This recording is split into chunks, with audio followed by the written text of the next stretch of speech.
Oh, look at that timing. We went from We finally got the timing right. That You was always dope. delayed. Like, clap Shout it out up to us. That was like perfect timing.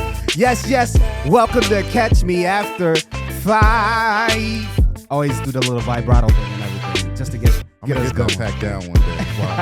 You gotta open up one time. I know. Yes. I'm gonna do that voice. Yes. So welcome to Catch Me After 5. We at episode 14. Episode 14. Turning life lessons into legacy. The work that earned respect beyond Albany. All right. So every now and then, every other episode, I like to just address what Catch Me After 5 represents. So conversations around business, culture, health, mental wellness, and life. We love to create episodes for entrepreneurs, creatives, parents, business owners, and of course, dream chasers.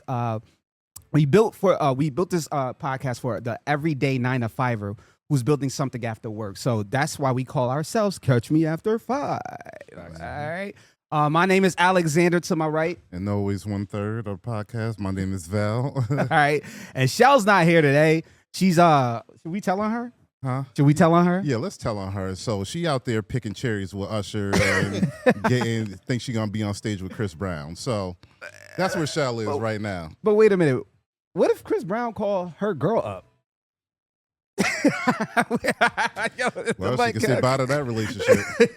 Usher and Chris Brown ruining relationships right now. So Yeah, definitely Usher. Well, no, Chris Brown is not Usher. wifey is not allowed to go to that. Yeah. How they be flipping girls and turning them upside down. Nah, I'm good, bro. I mean, if you secure with yourself, go. But I get it. I seen the video clips. You ain't and I gonna was be like, dangling some cherries to my.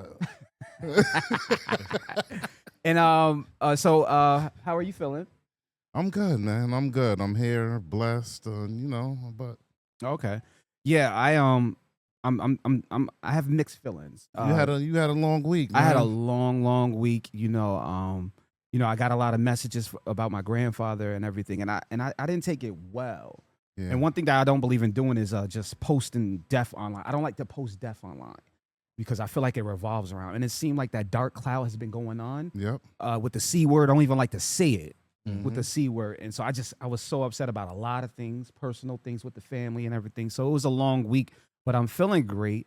And that's my temperature check-in. But overall, is your mental okay? Yeah. Yeah, it is okay. That's what Definitely matters. after that last episode.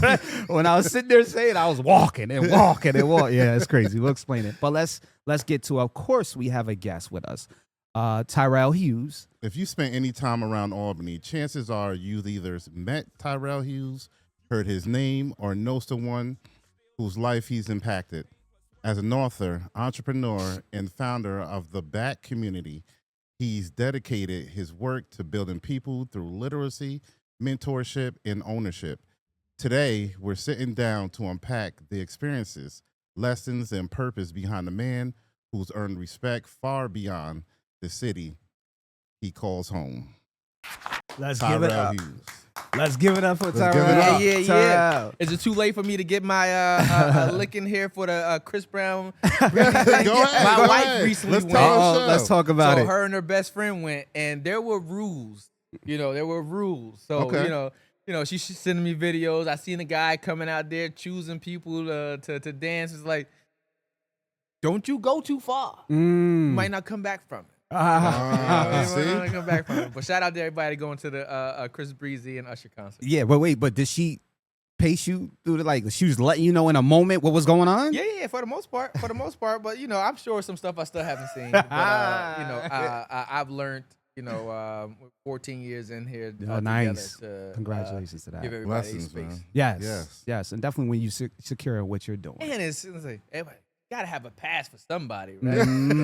Yeah, they earned it, right? Yeah, I guess. I just want to make sure we'll cut this part out. Can your mic move a little bit closer? Yeah. All right, there we go. Now we got money. All right, so for this portion, it's called Fatherhood First, and I'm glad that you're talking about. I know you was just talking about your wife and everything. I'm gonna take a step back and let you and Vell take this one because some points that we want to bring up is the purpose of being a father. What does being a father mean to you? How has fatherhood changed the man that you became, and that you are? and everything, the highs, the challenges, the lessons along the way, and share some funny dad stories. I don't have no kids, so I have no leg in this, but I want y'all to touch base on that before we move on. Wow. So the question is, how has fatherhood changed you? Well, changed the man that you've become. Wow. Well, I have 3 girls, 3 girls and 1 boy. And, well, it changed me in both ways. I would say that. It taught me the perspective of women and what they need, how to cater, how to be much softer. And all my daughters have different personalities. Yep. And my son, it made me change, coming from the past that we were raised in, between uptown and downtown, like we had a conversation off camera. Facts.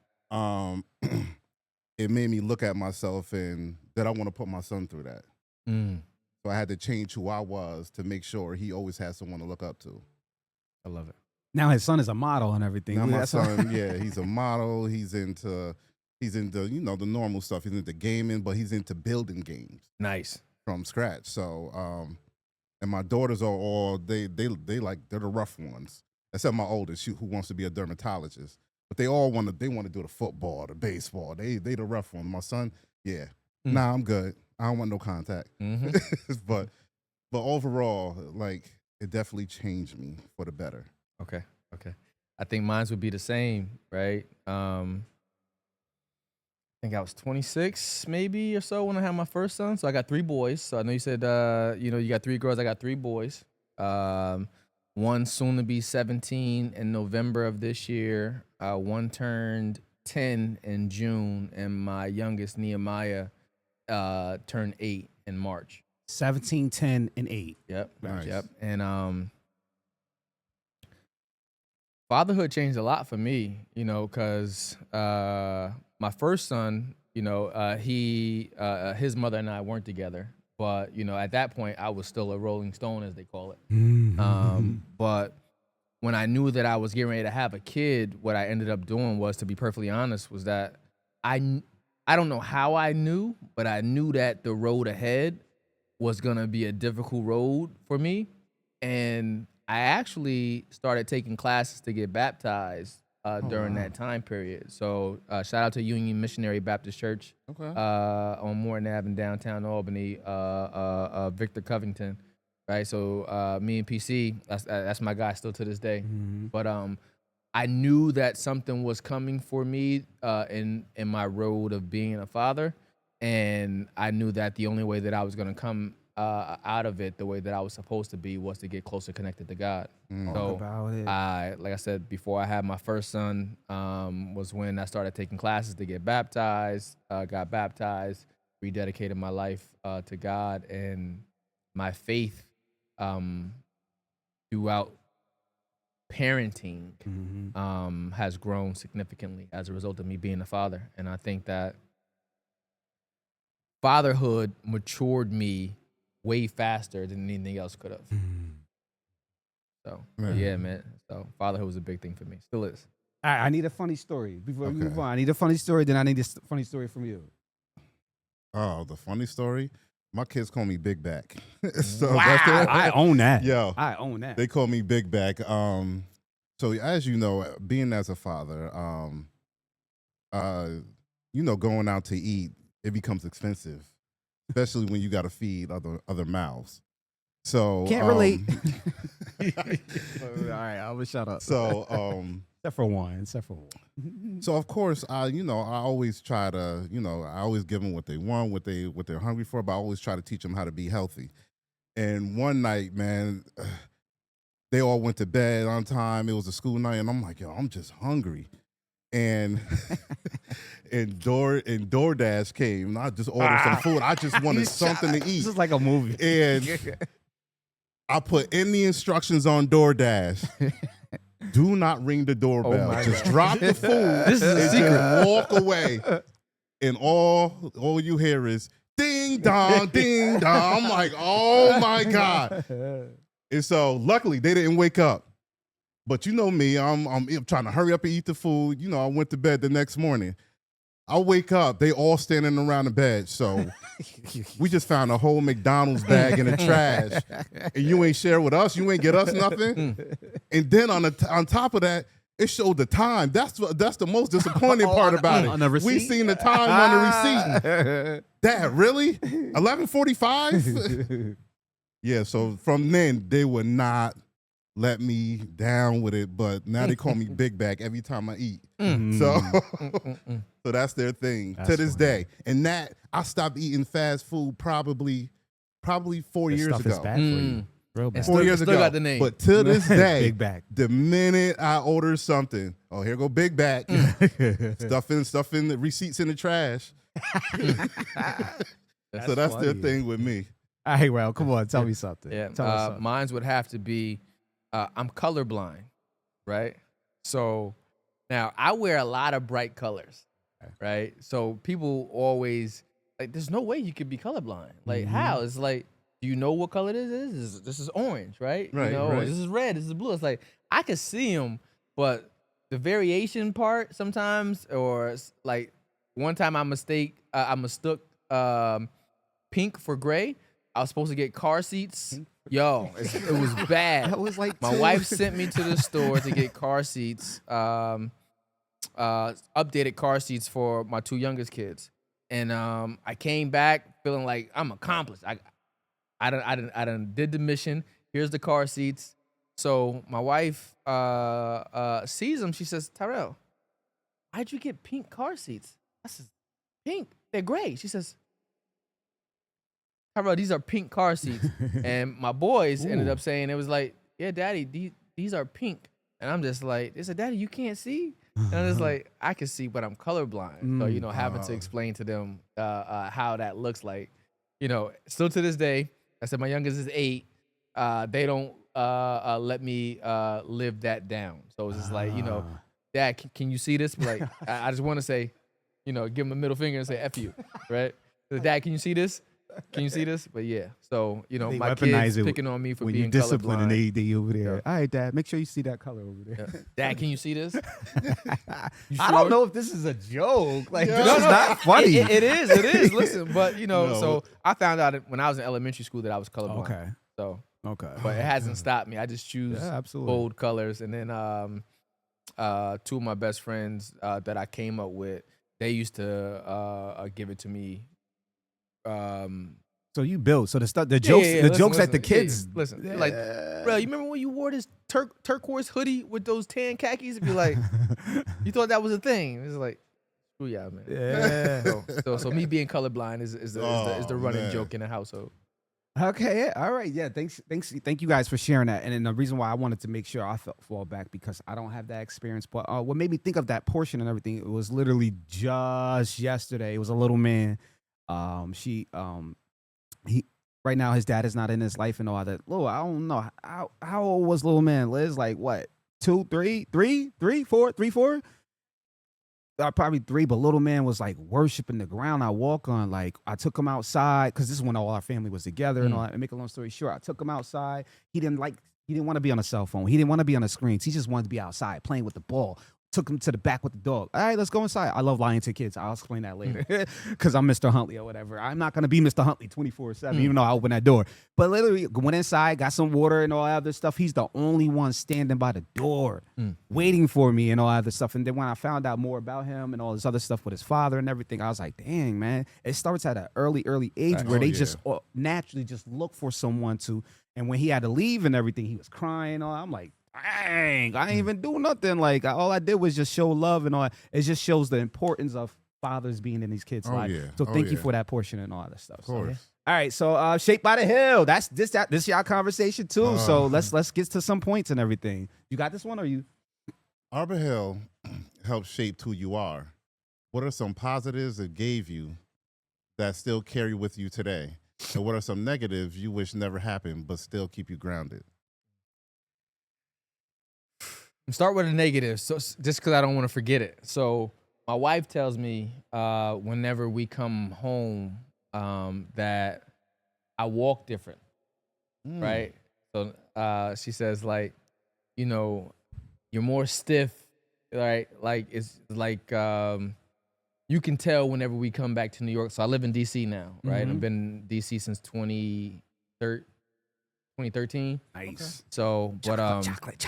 yeah. So she'll say like whenever we come home, I see that you walk differently, right? And it took her to point it out for me to be cognizant of it. And it was like I really do, because you're always on guard. Mhm. You don't like. I live in a way safer area now than what I grew up in, and it's just like I'm able to let my guard down a lot more. Mhm. Then when I'm home, sometimes it's just like, I don't want anybody to get the wrong impression. I don't want you to think something wrong because, I still choke the dog doodle out of you. Yep. Right? Albany. So that would be the negative. The positive would be that I carry a bit of Arbor Hill with me wherever I go. Right. And I say, especially I do a lot of speaking engagements, and I say, like, if I'm dressed up or I'm suited and booted, like underneath the suit is the same kid that experienced all of his experiences here in Arbor Hill. So it doesn't really matter where I am. Arbor Hill shows up through the businesses that I do now. My wife always says that you always find a way to tie Albany back in. As you because should. that's how instrumental it's been to me. On top of the fact that, I own the trademark for Just a Kid from Arbor Hill, because Arbor Hill is a significant part of who I am, and realizing the metamorphosis to change from what I used to do to what I'm doing now is a huge part of where I'm going in my future. When did you get that trademark? Maybe 2022. Nice. So, I own a couple Pandemic. trademarks.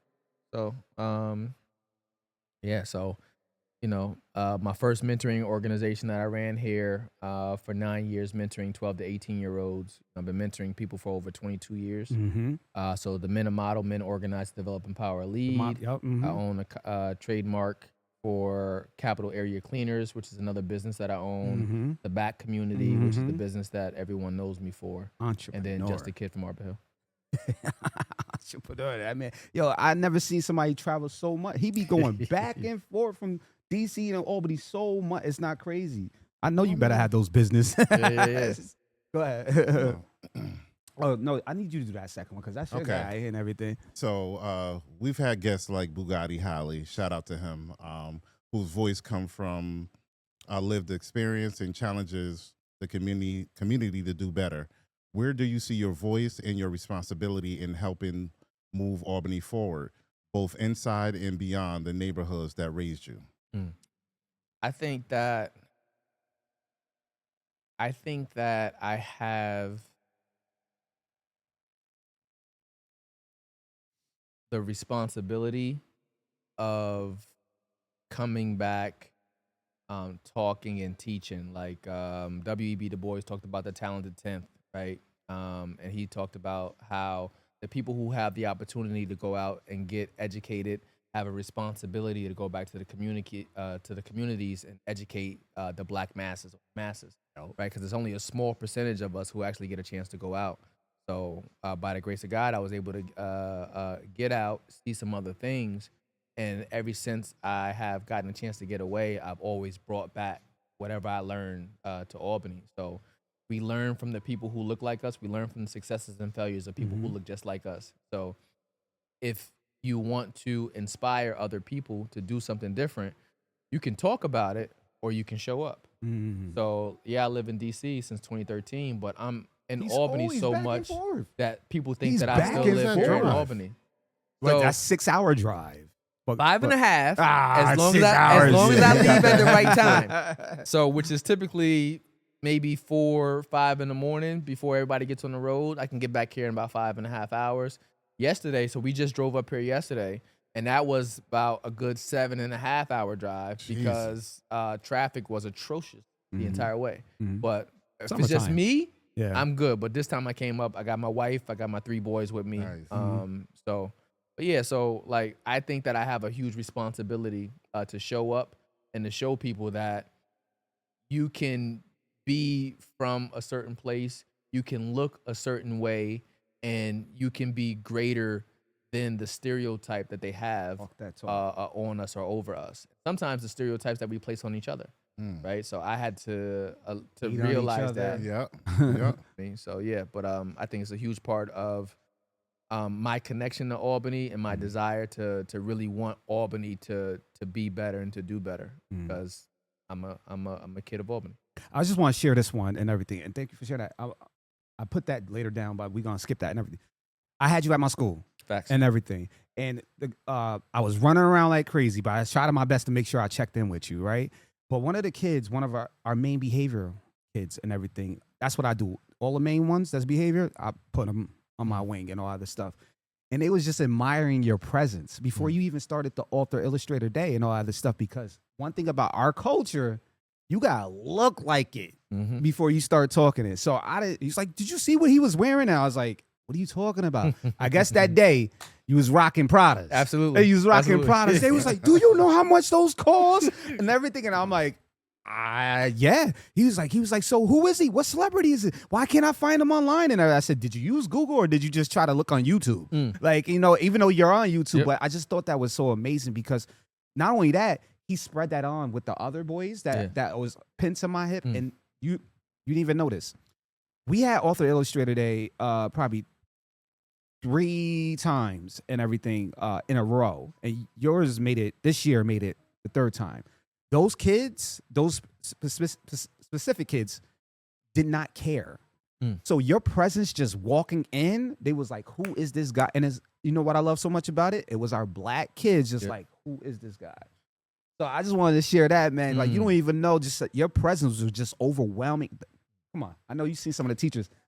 I'm leaving this part. This guy, charismatic and everything. Them teachers was on him. No, don't tell a wife. Because he was well professional. But it was like, oh my God, he looks so good. I said, go get a book. All right, let's do one more, then we're going to move on. Let's do one more. My bad.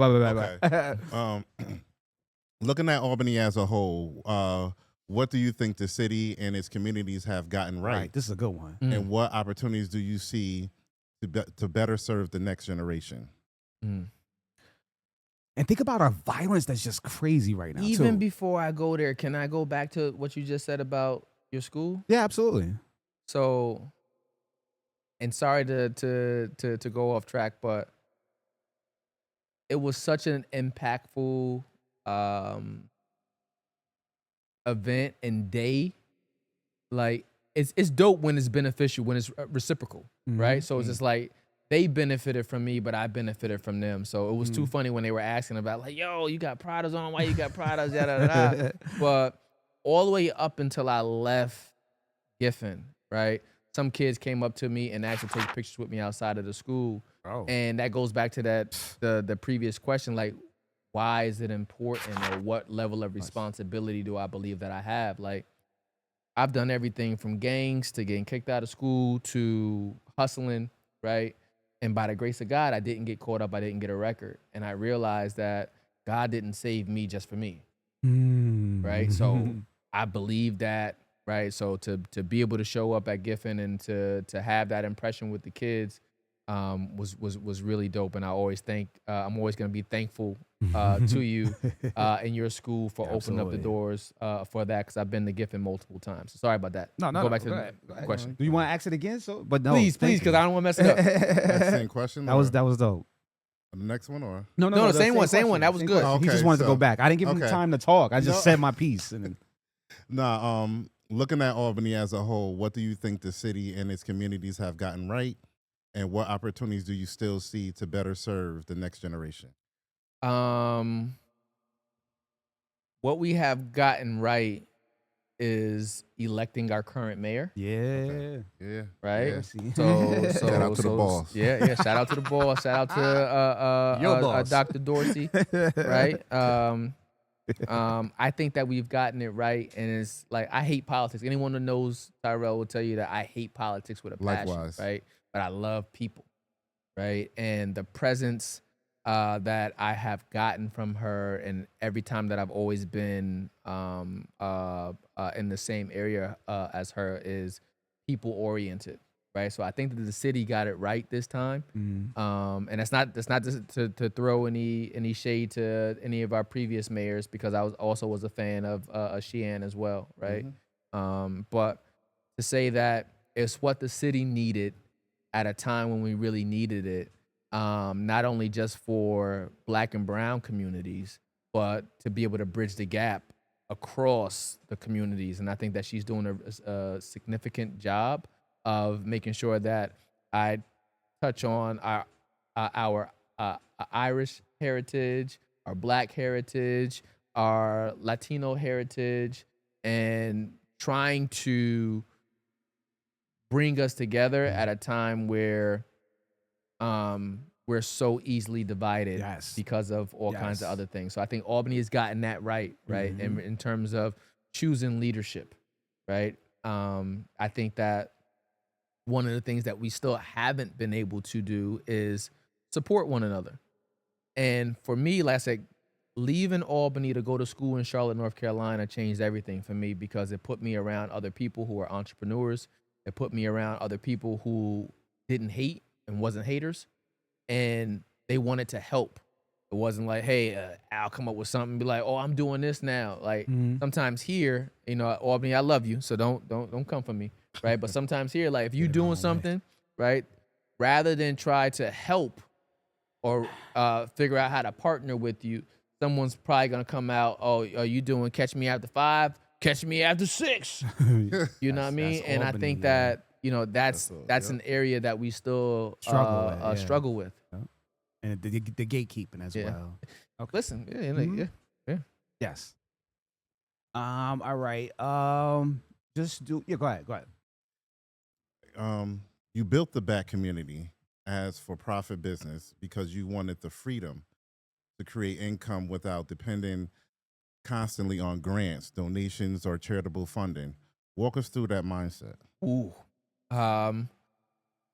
First business that I ever started was a nonprofit, right? It's one of those trademarks I talked about earlier, men organized to develop, empower, and lead model, right? So I ran a mentoring organization. And so I went through that whole process of, starting that business, getting all of the necessary things behind that, myself and my partners, of course. I don't want to mischaracterize that, but we became a 501c3 organization as well, a charitable organization where we can get a federal tax deductions and all of that stuff like that, right? But some of the things that I used to pay for out of pocket, when it came time for tax season, I used to always think that I would be able to write it off. So whether we're taking the kids to New York City or San Francisco or something like that, I used to always think that all of these write-offs, what I thought were write-offs, would be write-offs. And I had to learn that for a charitable organization, it's completely separate. You can't use that. For the nonprofit. It's not a pass-through like a LLC would be. But so I said, after running that program for 9 years and the constant fight for funding, like sometimes you're up against programs that are exactly like yours or similar like yours. Boys and Girls Club. Yeah. And it sucks because it's like, in order for me to win, I got to shoot y'all down. And sometimes I remember I had an experience, and, I won't say who, because I think that we're over it now. But, like sometimes you can help people, right, to put them in a position to get it.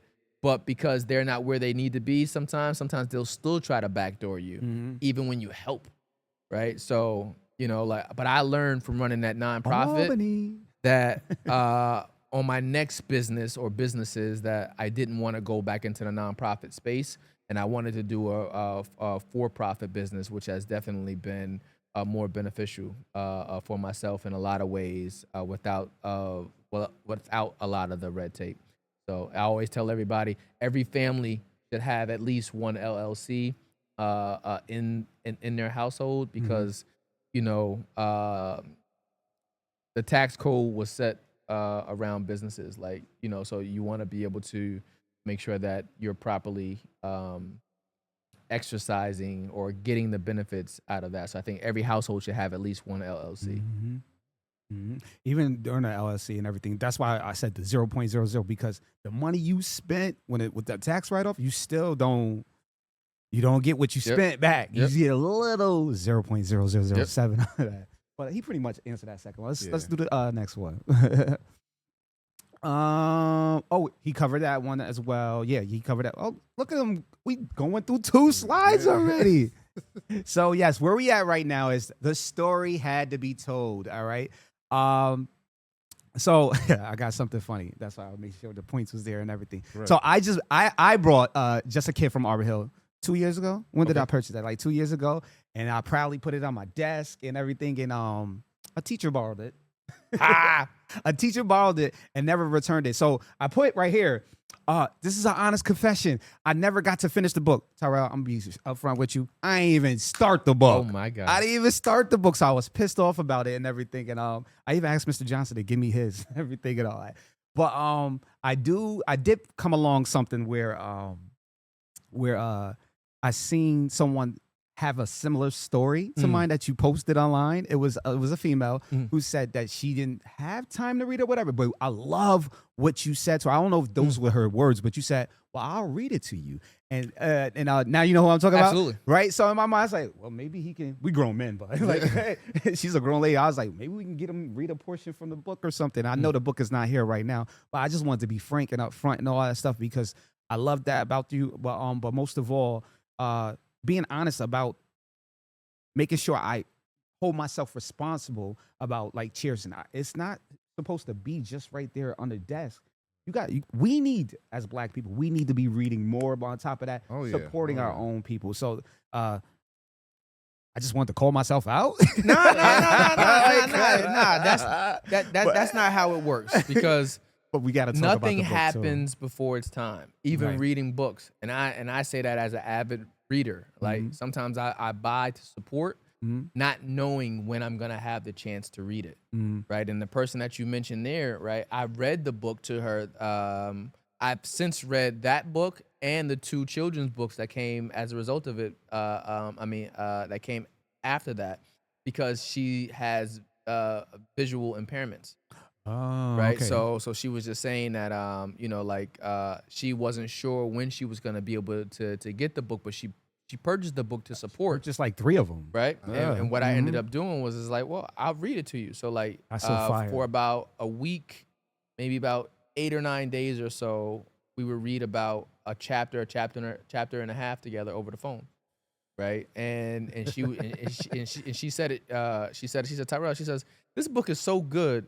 I just knew that you had a ghostwriter. Somebody else wrote this book. She said that on the video. She's like, I did not believe that you wrote the book. And I'm just like, and this is before ChatGPT became a thing and all of this stuff. So I know everybody be like, all right, now listen. Yeah. My whole life, I love writing. I love, I love writing. I love communicating how I feel.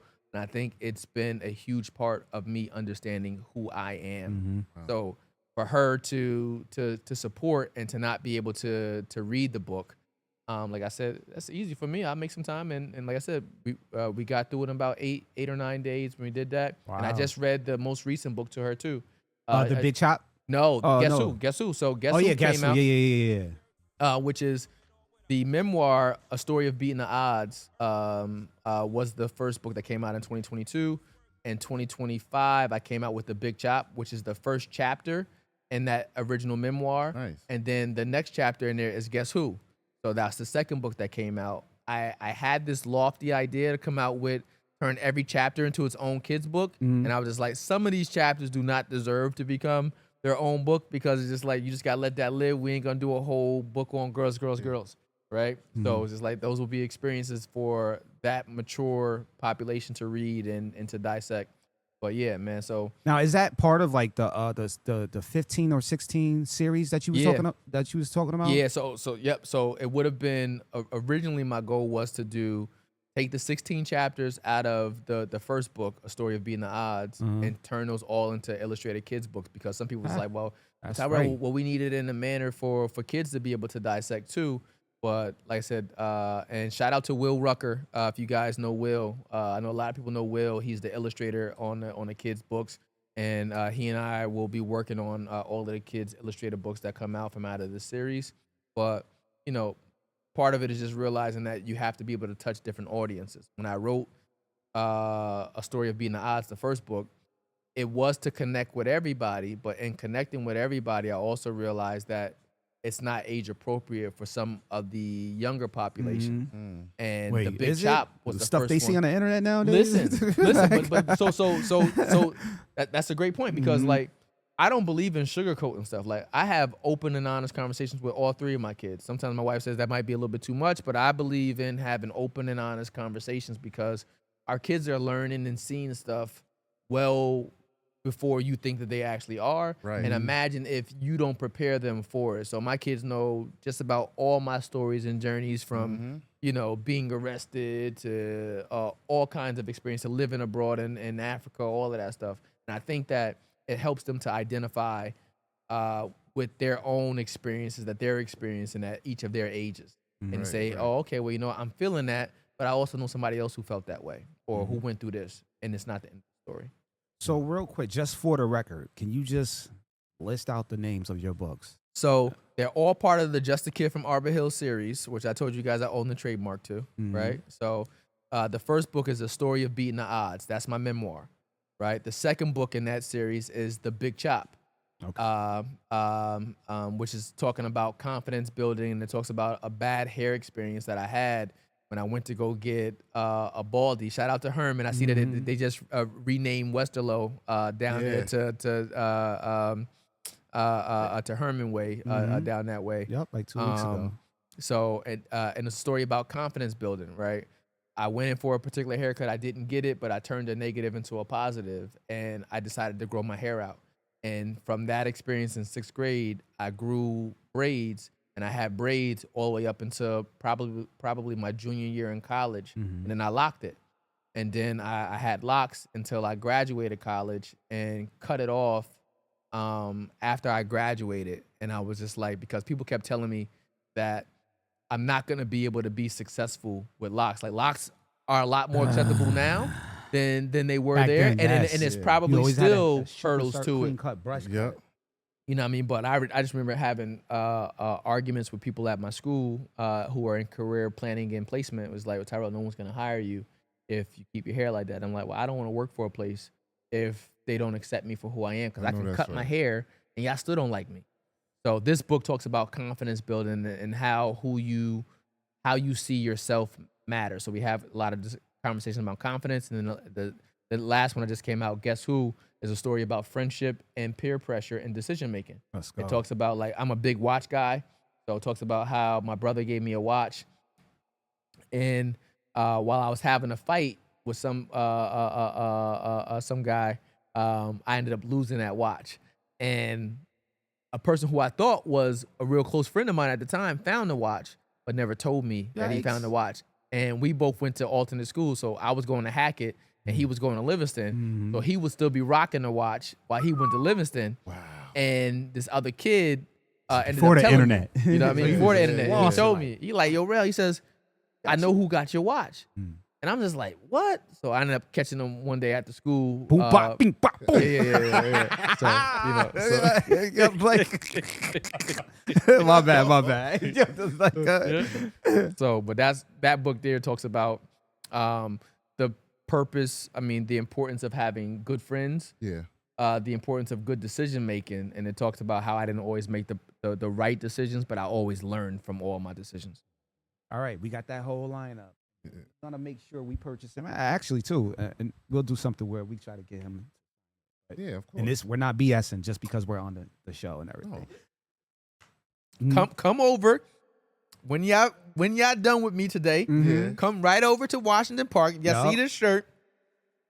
Shout out to Pop Campbell, Gerald Campbell, Crystal Campbell, the whole Campbell family over in Washington Park that puts on the Big G Classic 6 years in a row. It's very important to have that every year. Every year, man. Like I said, man, we have over 2,000 people that shows up every year to come support.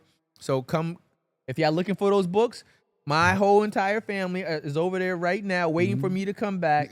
I will be back there as soon as I finish with you guys. And if you purchase hardcovers, I sign all hardcovers. But in person, I sign paperbacks as well. So come over, grab your own book, and y'all have y'all's either today or tomorrow. I'll be there both days. Oh, okay. So we can stop by tomorrow. Yeah. We can stop by. So And they I'll give me an stop by award tomorrow. So you guys happen to want to pull up I gotta tomorrow? come support. Listen. And I'm gonna come support you. All right. I'm not BSing on it because we on camera and all They that got about stuff. 6 people that's getting awards tomorrow, so it'll be a nice time to come out tomorrow too. Yeah. Championship Sunday. Yeah, absolutely. Hopefully, Pooh Man do something legendary. You know what he did last time. Pooh Man, I just hate Shout dot. out I just to hate dot footage. Lloyd You Johnson. didn't see the ball go in because Dot was like, "Ah!" I'm like, "Oh my god!" But go ahead. What was That you was saying, bro? legendary. Yeah, what he did, absolutely. And we already did this one pretty much. When I said I was skipping, I was talking about your Prada sneakers and everything. So we're getting close to closing. But on you, Val. All right. So what's next for the back community? So we're getting ready to start up season 7. I said our first guest is actually going to be Albany's current mayor. We start that up, I want to say the 18th of August. So I always run from August until March, April-ish, and then I take all of the summer months off. I don't do anything during those months because it's time to be active with family. And then but I also teach a finance class, so I got to be really mindful of how I spend my time. Next thing that's up for the back community is to continue to expand the literacy programs that I'm doing now. So like these books have been crafted in a way that like I came to your school, did Big Chop. The kids fell in love with Big Chop, right? And we talked about confidence building and how important confidence is to how your self-esteem is for yourself, right? So I'm going to continue to build on those series. The Big Chop primarily is for elementary schools. Guess Who's primarily for middle schools. And then the story of beating the odds is for high schools all the way up to adults. And I want to continue to expand that program and just realizing how important literacy is, right? Because a lot of times we don't really stress literacy. And I work with a school down in Baltimore, and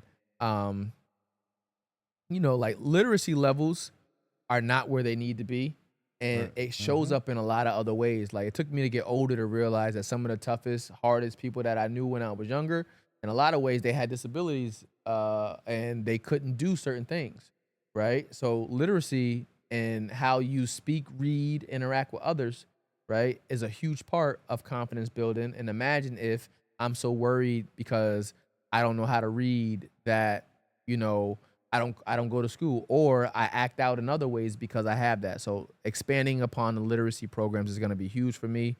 So that'll be the next thing for the back community. And shout out to Kev Johnson down at the Palace, because I have a talks in play right now to do something big. And congratulate. What was it? He was appointed. Yeah. So he went from executive director to the president and CEO after 5-6 years successfully getting the Palace in the green, right? So taking it from a spot where during 2020, during COVID, where people didn't know how we were gonna do live events and stuff like that anymore. So for him and his strategic mindset, and he's been able to, like I said, take that, expand on it, and open it up to the community in ways that the Palace has never been opened up, at least that I've never seen, whether that's from funerals, the different events that you can do there at the Palace. But shout out to Kev Johnson down there at the Palace for that one. Yes, he gave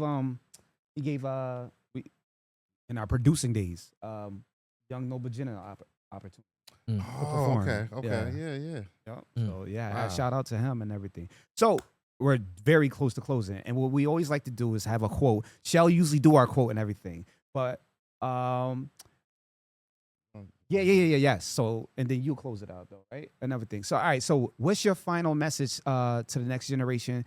And then also, I think we already said that, where people can connect and support all other stuff. But just like the final words of everything. And the reason why we're stressing the generation and all other stuff, because we have an Albany problem here with our youth and all that stuff. So every time, when I bring somebody up here, Jesus Christ, can't get it out. Blah. We try to make sure we touch on Albany and then revolve around, like, what do you think should be done about our violence? What do you think what our programs are community partners. What can they be doing better and all that? So I'll always try to incorporate youth because I am still with them and all that stuff. So that's where I got that from. But any message is just for our age level, Gen Z, and then of course the young ones and all other stuff. Whatever I you need think to say. a general one across the board would be that our stories matter, right? And everything from the Black community platform to the literacy events that I do is teaching people that your story does not have to be like anybody else's story, but it uniquely matters. And the more we teach people to be their authentic self, the easier it is to get better human beings, right? So, just remember that your story matters. Remember that whatever your faith base is, hopefully you do have one, but whatever your faith base is that some of the experiences that you're going through are to get you to be able to help other people. Once you realize that the negative experiences that you have aren't necessarily it wasn't to kill you. Sometimes it was given to you to strengthen you and to put you in a position to be able to have a word to give back to other people.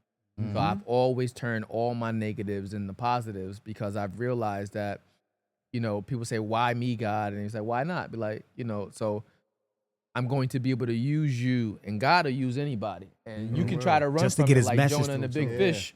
You know what I mean? You can run from it like Jonah and the big fish, or you can say, okay, well, God, use me. And as long as I stay in a humble position to be used, I want to be used. So storytelling is a way that I'm doing that right now and helping people to realize that you don't got to change who you are in order to be positive. You don't got to change who you are in order to be real. You don't got to change who you are in order to be authentic.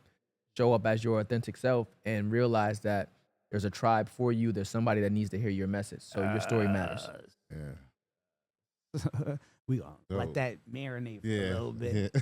Last one. That's All right. Where you come from may shape your story, but it should never define your future. The greatest investment you can make isn't just in the business. It's in people. Tyrell Hughes reminds us that ownership creates opportunity, purpose creates impact, and true legacy is built by leaving every person in every community better than you found it. Amen. Amen. And that's Catch Me After 5. Man. See, now he don't want to signal the music. I know. Oh, I hear it. It's coming in. Yo, Tyrell, thank you so much for coming. I know you got to get back to the courts and Facts. everything and all that. I'm coming Sunday. Vell saying he's coming Sunday, but he's a dad. Yeah. He's lying. No, I'm not lying. Let me Oh, see. don't make me start calling you what the kids calling you. Yeah, now. Mr. All right? Big Bag. So come on over there. But it's a good look. It's a good look. Like I said, man, 6 years in a row. You talk about violence. I know you talked about it briefly, but I said in 6 years, it's been minimal